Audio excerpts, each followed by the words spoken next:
All right, so we're back and everyone voted for cat soap, so we are making cat soap. So here is our kitty.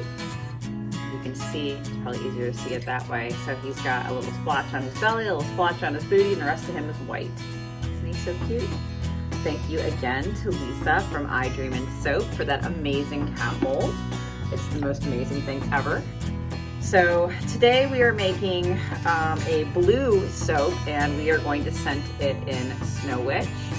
This is from Muddy Soap Co. and I love it, obviously, because there's barely any left. I've actually ordered more, so it's amazing. You should get some. It's my favorite. And we are using Midnight Blue from Nurture Soap. This is the best blue I've ever used in my life. I am obsessed with it. It makes the best purple, it makes the best green. It's just an amazing blue. So I've also dispersed it here with a little bit of titanium dioxide. And I got a little bit more I gotta mix in here. And we've got some bio glitter. Oh, I'm so excited. So I'm really obsessed with glitter. You guys have no idea. I just haven't really been using it because I couldn't find big, chunky, gorgeous bio glitter, and I found it. So you're gonna see a lot of it. Anyway, so let's make some soap. So if you've been here for a hot minute, you know that I pre-mix my oils. I have two recipes that I usually will use. You'll see me talk about them once in a while on my website. And this one is what I call my body bar. It is actually blended off a recipe that I got out of B from Sorcery Soaps book, who made it for soap dough, but it was the first soap I ever used on my own hands. And I was like, whoa, this is like body soap. It's like body gel. So I immediately bought her book, and it's changed my soap life. She's actually got a couple new books coming out, so if you would like your soap life to be changed, I strongly recommend all of her books. They're amazing. So now that I've got those all talked about here, we're gonna go ahead and blend in our lye solution. This is my normal lye solution. It is kind of a 50-50. It's actually closer to a maybe a 40-70 of water and then lye. And I use silk and sodium lactate. And I started to talk about sodium lactate in a previous video, and I just kind of left off the other reason I use it. So number one, it's a humectant. So that was the word I didn't want to use, which is moisturize, right? It doesn't really moisturize your skin. It just means it draws water, it attracts water. So it doesn't make your skin as tight and icky feeling. The other big thing with sodium lactate, and probably the thing that everyone loves about it the most, is that it makes you able, it's a little messy, able to unmold your soap way faster. I use all molds that are lined with silicone, so I have to use either that or salt to get my soap out of the mold faster. If I don't use the sodium lactate, I have a harder time. And again, I'm not stick blending a whole bunch. This recipe is really, really heavy in castor oil. It's really heavy in shea butter. And it's also got cocoa butter, raw and unrefined. All of those butters I am now getting from Baraka Butter. Hopefully I'm saying that right. Am I saying that right? I don't know. Anyway, so I'm getting them from them. They're amazing. It is a company that empowers women in Ghana to make their amazing product in a sustainable way and pays them fair wage, and I am all about that. It's also organic. So organic is one of those kind of funny words that I don't always totally buy into, but I believe this company and I believe in what they do. So that is part of the reason this recipe is so thick, and it's also got a creamier color to it. You'll notice versus my other recipes, a lot lighter at baseline. This one is a lot creamier and a lot bolder. So you can see in my other videos when I'm using these recipes, you can usually tell the difference just by the color alone. So I know that this fragrance behaves, so I'm breaking my rule again, and I am just dumping it on in. And then I am going to learn from my previous experience, and I am going to go ahead and add in or change this into 2 different containers to pour this soap. I do want a lighter color, kind of like my other cat soap that I did. We are going to follow a similar theme. So I'm going to go ahead and get these separated out, and then we'll pour our soap. It's not a very complicated pour today, but you guys all voted cat, so this is what we're doing. And I learned, see Lisa, I learned, if you're watching this, which hopefully you will one day, and I made sure, what is that? That I will not put that in, fill that mold up so much. She was teasing me for overfilling my, my little pour pitcher there. So I know that I will have a little bit of extra batter left over after I pour. Some soapers really like to get the exact pour. They don't want any extra. I love extra in my batter. I want testers. I want to see what the soap does later on. I want it from the same batch so I can keep batch numbers. It's a lot easier for me to keep batches, batch samples from a smaller piece. And B, I can send samples to all of you. So that's kind of a two-pronged effort there. So I'm gonna go ahead and get the blue mixed in. This is my little mini mixer, which I love. I actually got this one from Nurture Soap off their website. If your oil is really thick, it won't really blend super good, so you gotta kind of get a little help here. But that's better. It was a little too periwinkly, which is kind of why I love this blue. It's very versatile. It just goes in all different ways. I think it's really interesting and really fab. So now we're gonna go ahead and get our colors into our separate critters here. I'm not sure why I call everything a critter. It's a personal problem. Everything's a critter or a thingamajig or whatchamacallit. And for somebody who supposedly has an excellent lexicon, I don't know why I don't use real words for things, but here we are. So, another little tiny guy. And I don't mind if this soap gets a wee bit thicker on me. It's okay if it does that. Because I'm not going for super fluid fancy design this time. I'm going for that same kind of swoopy, pretty design I got in my other cat soap that I did. I really want these blues to stay in the soap.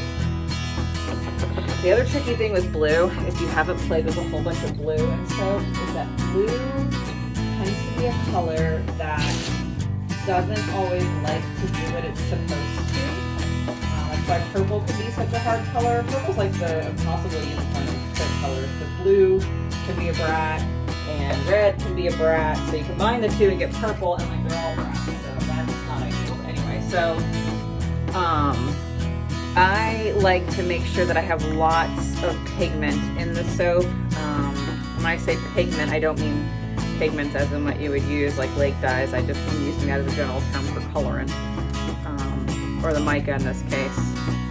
So I make sure that I have a decent amount and it's well dispersed with the blue so I get the color I'm looking for.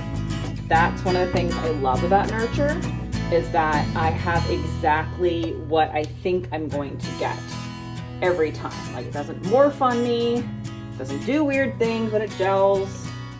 It just has beautiful colored soap like that. I mean, look how gorgeous that is. That is such a pretty blue, which is perfect for our black and white kitty. So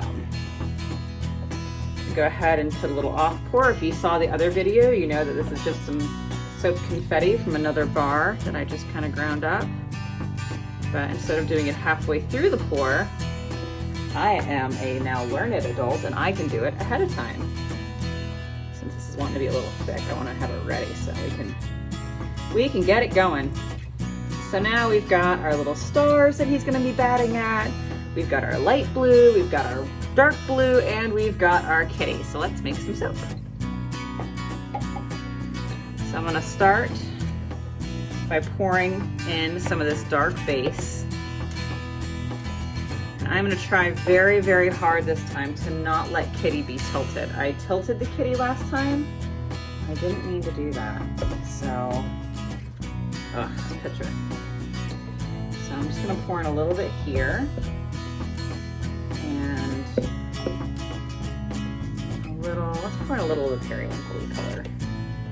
It's funny. Earlier I said I didn't want it periwinkle, but now I'm calling it periwinkle. Obviously I have issues. Volumes of issues with tissues. But all this is the same midnight blue with a little bit of titanium dioxide. And titanium dioxide, I have to admit, I do cheat on Nurture Soap with Brambleberry there, sorry. I really like the oil soluble titanium dioxide, so, all right. Excuse me. I wonder if I can record that out. All right, so we're gonna put Kitty in to see if he will sit. See, he doesn't want to stay straight for me. My kitty's got kind of a fat bottom. All right, we're gonna have to hold this, and then actually let's get some of this over here. It's the thing with soap making, you always have to be prepared to do something weird, right? Tell you what, I am extra glad that I switched out to this pouring pitcher, because if I hadn't, I would hate my life right now. There we go. Great. So now I'm gonna go ahead and try to get a little of this lighter blue that's not really periwinkle, because I specifically did not want periwinkle.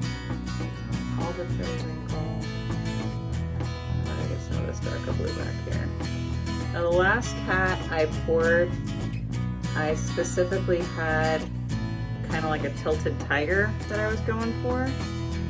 This one I'm not going to be as precise, because part of the issue last time is that I had tilted the mold, and that tilted our cat. I don't want my cat to be floating out in outer space with his thumb. I want him to be flat on the ground. So now we've got him covered. Let's give him some pretty stars to reach for, because that's what we want him to do. It looks very cute when he's reaching for something. See, isn't this quicker than last time where I had to mix it up and go get it? So proud of me, learning from my previous attempts. And yes, I roast myself pretty much constantly. I can't help it. It's an ingrained trait, apparently. Anyway, so we get all these little bits of soap confetti out of here. So Kitty has all sorts of stuff to reach for. And now we'll pour the rest of our soap. So now that I've poured that, I do want to kind of protect it. So I'm just gonna layer around here and layer over it and outside the mold, apparently. There we go.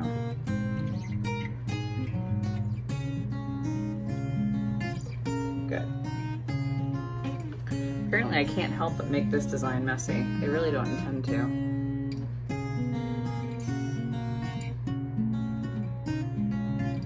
Now that that's set up, we will just move this over. You can still see that decently. Good. And pour from the side here. So now you have that nice tilty tiger look to it, but without the tilty part.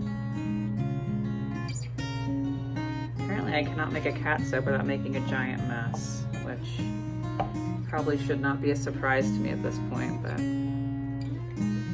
I'm a little surprised. Usually I'm a little bit cleaner when I got a plan, but oh well.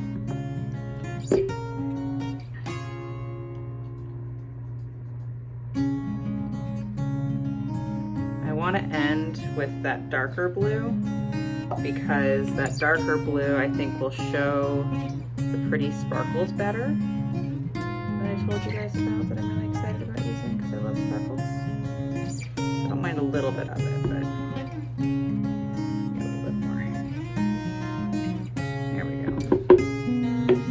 slightly over full, but not horribly so. So I'm clean up our edges real quick.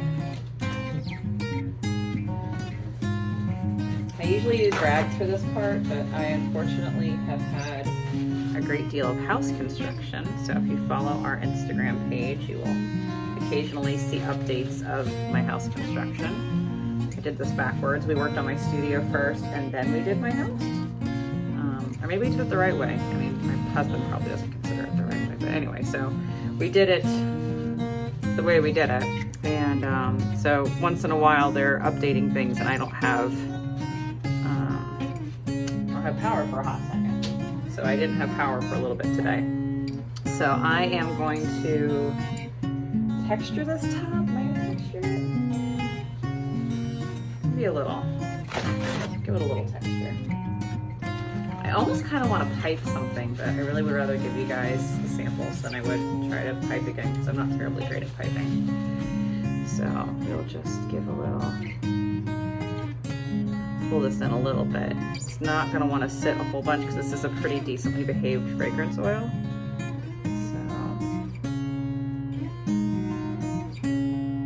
yeah, that's not ready yet. So I'm going to go fill some molds and then I will come back and we'll see if this is ready to be finished on top. So these little molds, I think I shared them last video where I got them from when I shared this part of my lavender lemon or lemon lavender, whichever video. They are actually from a guy who makes candy molds with your logo in them, and I saw them and immediately knew that this was really meant for soap, obviously. So I sent him my logo. I told him the shape I wanted and roughly the ounce size I wanted, and my magical little Gertie Goat Happy Cheeky Goat logo molds showed up really quickly afterwards. They're not cheap. I want to say I paid like $1.40 maybe, $1.50. But for me, it was worth it. I have, you know, a lot of belief in supporting a small business, and he does an amazing job and it's immaculate and it's way better than I could do. I'm not a mold maker. I wish I was, but I'm not. I can do other things, but making silicone molds this tiny and intricate is just not my skill set. So that's where I got them from. I really like them. If you are interested, I will again share the link down in the comments so you can also see them. And all I'm doing now is I'm just trying very, very hard to not make a mess. Is really what I'm trying not to do, but to get most of this soap out. Every soap maker has a different way of doing it, but you know, all of us, I think, kind of agree to the same basic principles of cleanup, which is scrape every last little bit of oil out of your containers. I think, what does Katie say? She says from Royalty Soaps. If you don't know who she is, she's very entertaining. You should watch her. I think she says scrapey, scrapey her containy, because she does, you know, way bigger soaps than I do.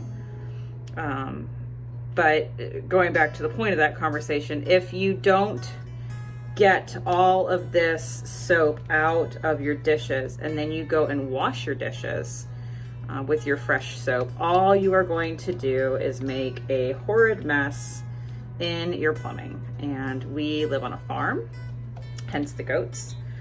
So we have a septic tank and we have well water.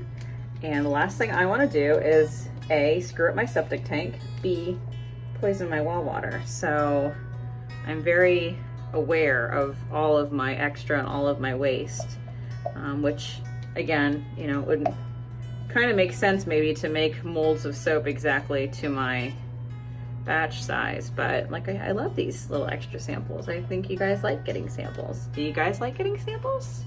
I hope you like getting samples. I like getting samples. So I am just gonna finish scraping all these out. I am lucky. I have a in-studio, I'm not gonna call it industrial, but the heaviest commercial duty dishwasher that I could find when we built this place. or built the studio. So that's what I use. What happens is I leave all my soap dishes in my sink overnight, and then the next day I wipe them all out. They live in the sink overnight, and then the next day they get washed. So that part's done. I'll spray those with some alcohol and clean up any little lingering mess here. That's pretty good. Okay. And now let's go ahead and texture this. So I don't know if I want to do,